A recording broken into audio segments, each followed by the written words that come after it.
Well, welcome back into the studio and March's version of Mixed Media Menagerie. So this month, the strange collection of things is using a brayer, using stamps. So I'm going to use an Art Foamies. This is one by Donna Downey. And a rainbow. So it can be a rainbow of color, or it can be an actual rainbow, or a combination of it. Any way you interpret rainbow.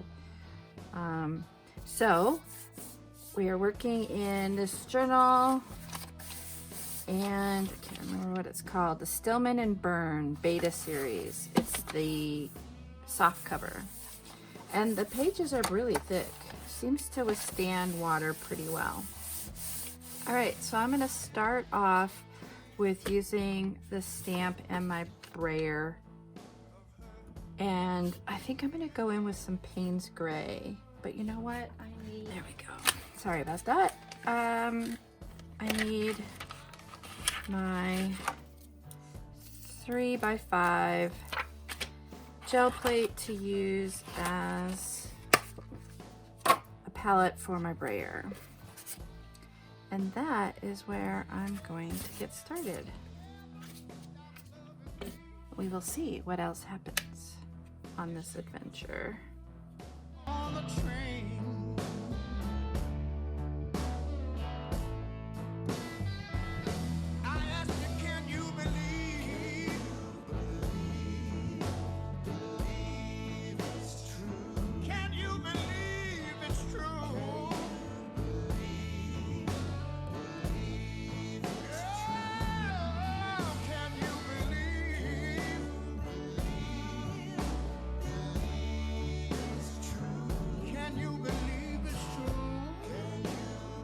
Every time I use this Art Foamies stamp, I'm always so impressed with how it looks. So this tissue is this awesome tissue that was, when I bought a pair of shoes, this is what was in it. And it's super see-through when you put it down. I was just so impressed.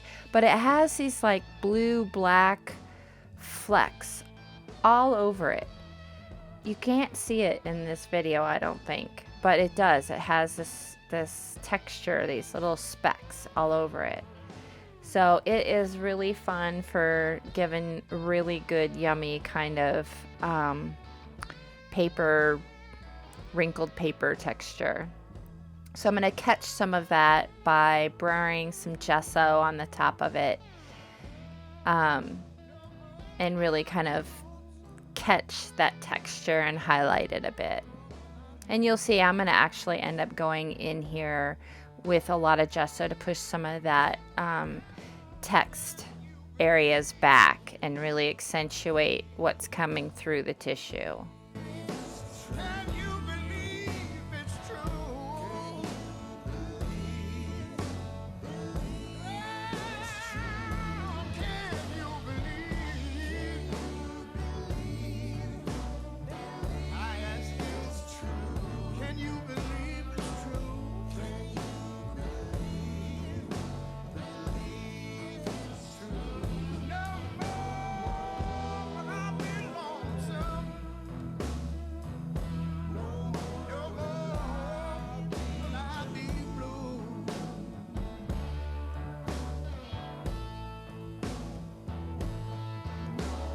All right, well, I was trying to figure out something that I could add color and something I haven't used in a while, and I forgot all about my Neocolor 2 water-soluble crayons, and found those and pulled them out, and I'm diving in to add color. So you'll see here, I'm actually going to wet these not with water, but with fluid matte medium. Because these are water soluble and I don't want them to move once they've dried, I am wetting them with that fluid matte medium and just kind of finger painting with them afterwards. So that's how I'm going to add color to this page. And you'll also notice that I'm wiping the tips off once I'm done so that that matte fluid medium doesn't dry on the tip of my crayons.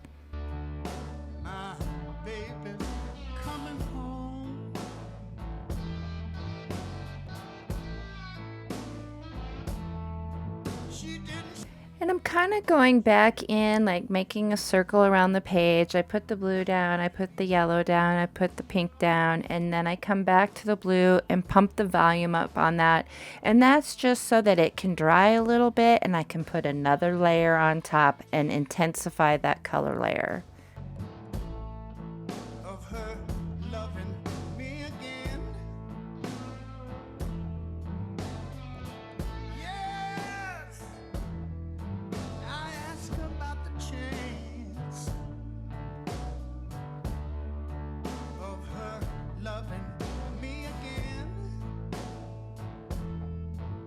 And here I am going back in once again with the gesso, with really dry brushing with my finger, catching the texture, pushing back some of that background text from the stamping I did, just so it's not all over the place and just kind of comes through the layers of where the color is.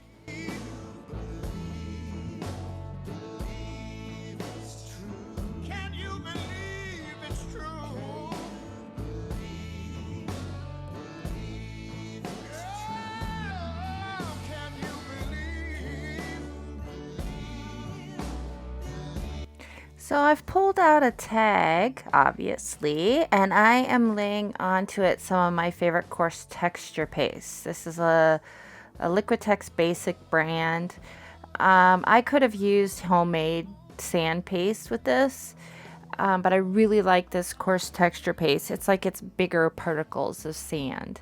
And I've only placed it on the front and getting it that good and dry, covering it with gesso.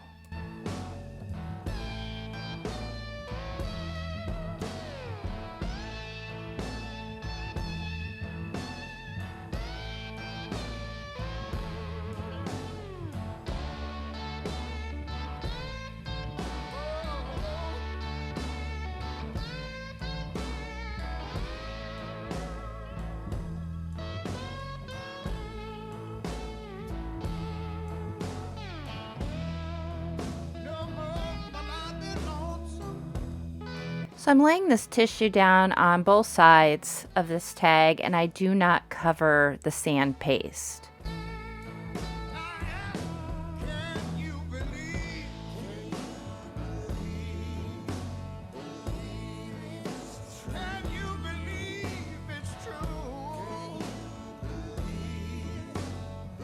So I've got this tissue paper really layered up on it. It's pretty bulked up, but I have avoided the areas that had the coarse texture paste on it.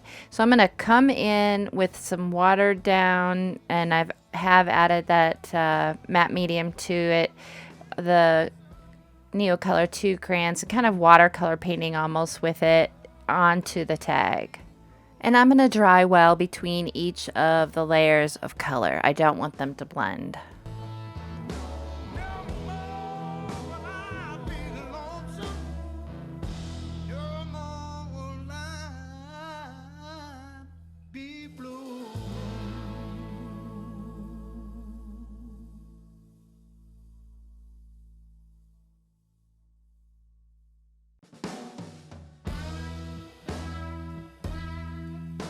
So I had covered up the tag's hole with the tissue, so I was reinforcing that with the scissors and then coming in with some sari through that hole.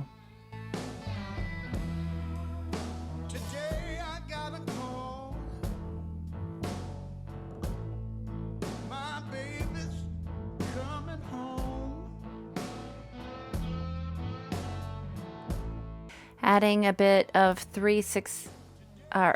E6000 glue to that just to hold that in place, because I don't actually wrap it.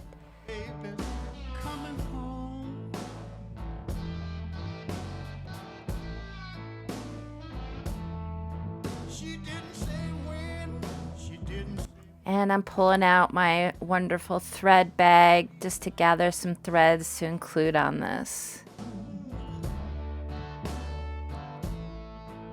Kind of auditioning it over the page and then coming in with the final strange collection, and that is the rainbow. And I had this sticker that I've been saving for a long time, and just wanted to use it on this.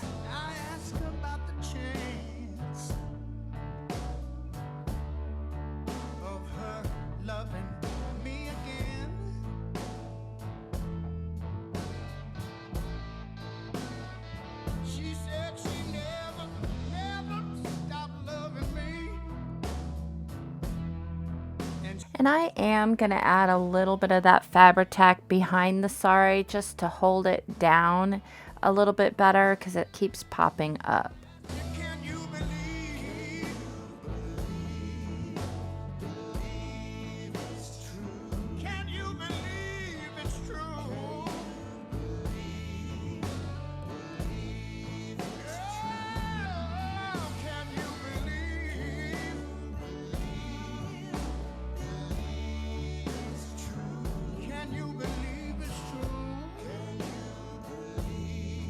Listed below is a supply list of all the products that I've used. Some of them you'll notice have links next to them. They might be links to either my Etsy store if it's a product I carry, or possibly an affiliate link. The way affiliate links work, if you're unfamiliar with that, is I can receive a small compensation if you purchase something using one of those links. There is never any additional cost to you to use the links. It just helps me to keep art supplies on my table and thus my channel content coming. Also, you'll see down below is additional links on how to find me,